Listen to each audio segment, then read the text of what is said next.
Vacation time കൂടുതൽ കളറാക്കാൻ വേണ്ടിയിട്ട് മക്കൾക്ക് തയ്യാറാക്കി കൊടുക്കാൻ പറ്റുന്ന ഒരു അടിപൊളി ഐറ്റമാണ് ഇന്ന് കാണിക്കുന്നത്. നല്ല ടേസ്റ്റുമാണ്. ഈ ഒരു ചൂടത്തൊക്കെ ഇത് ബെസ്റ്റാണ്. അപ്പോൾ അതെങ്ങനെയാണ് ഉണ്ടാക്കുന്നത് നോക്കാം.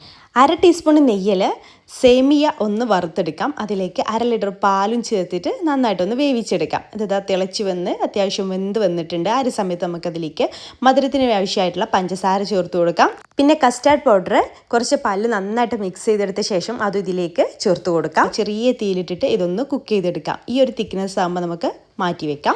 പിന്നെ നമുക്ക് കസ്കസ് ഒന്ന് വെള്ളത്തിൽ സോക്ക് ചെയ്യാൻ വേണ്ടിയിട്ട് മാറ്റി വെക്കാം. പിന്നെ നമ്മുടെ ആ ഒരു കസ്റ്റാർഡ് മിക്സ് ഉണ്ടല്ലോ, അത് ഫ്രിഡ്ജിൽ വെക്കട്ടെ. തണുത്തതിന് ശേഷം ഫ്രിഡ്ജിൽ വെച്ച് നന്നായിട്ട് തണുപ്പിച്ചെടുക്കാം. ഇത് നമുക്ക് സെറ്റ് ചെയ്തെടുക്കാം. അപ്പോൾ നമുക്ക് ഫലൂദ ഗ്ലാസ്സിൽ ആദ്യം കസ്കസ് ഇട്ട് കൊടുക്കാം. പിന്നെ ആപ്പിള്, മാങ്ങ, മുന്തിരി, ഇത്രയും ഫ്രൂട്ട്സ് ഞാൻ എടുത്തിട്ടുള്ളത്. നമുക്ക് ഇഷ്ടമുള്ള ഫ്രൂട്ട്സ് എടുക്കാം. പിന്നെ നമ്മുടെ ഈ കസ്റ്റാർഡ് മിക്സ് ഇതാ ഒന്നുകൂടെ തിക്കായിട്ട് വന്നിട്ടുണ്ടാവും കേട്ടോ, അത് ചേർത്ത് കൊടുക്കാം. പിന്നെ ഇഷ്ടമുള്ള നട്സുകൾ ഇട്ട് കൊടുക്കാം. പിന്നെ വീണ്ടും ഇതേ പ്രൊസീജിയർ തന്നെ വീണ്ടും ചെയ്ത് കൊടുക്കാം. അതിന് മുകളിൽ വീണ്ടും നട്സ് ഇട്ട് കൊടുത്തിട്ടുണ്ട്. ഇനി നമുക്കിതാ കുറച്ചുകൂടെ ഒന്ന് സ്പെഷ്യലാക്കാൻ വേണ്ടിയിട്ട് ഐസ്ക്രീം ചേർത്ത് കൊടുക്കാം. ഞാൻ ഇവിടെ വെസ്റ്റേഡ് ഐസ്ക്രീം ആട്ടോ എപ്പോഴും ചൂസ് ചെയ്യാറ്. അതാവുമ്പോൾ നാച്ചുറൽ കളറുമാണ്, നാച്ചുറൽ ഫ്ലേവറുമാണ്. പ്യുവർ മിൽക്ക് ഐസ്ക്രീം ആണ് കേട്ടോ. നല്ല ടേസ്റ്റാണ് ഇത് കഴിക്കാനായിട്ട്. ഞാൻ ഇവിടെ ചോക്ലേറ്റും വാങ്ങിച്ചിട്ടുണ്ട്, അതുപോലെ തന്നെ വാനിലയും മാംഗോയും വാങ്ങിച്ചിട്ടുണ്ട്. ഇപ്പോൾ ഇതിലേക്ക് ഞാൻ വാനിലയും മാംഗോയും ആണ് ചൂസ് ചെയ്യുന്നത്. അതിന് മുകളിൽ കുറച്ച് ഡെക്കറേഷന് വേണ്ടിയിട്ട് ചോക്ലേറ്റ് സിറപ്പും അതുപോലെ പിസ്ത ചോപ്പ് ചെയ്തതും കൂടി ഒന്ന് ഇട്ട് കൊടുക്കുന്നുണ്ട്. അപ്പം നല്ല ടേസ്റ്റി ആയിട്ടുള്ള കസ്റ്റാർഡ് ഫലൂഡ ഇവിടെ റെഡി ആയിട്ടുണ്ട്. ഇഷ്ടമായാൽ ട്രൈ ചെയ്യാൻ മറക്കല്ലേ.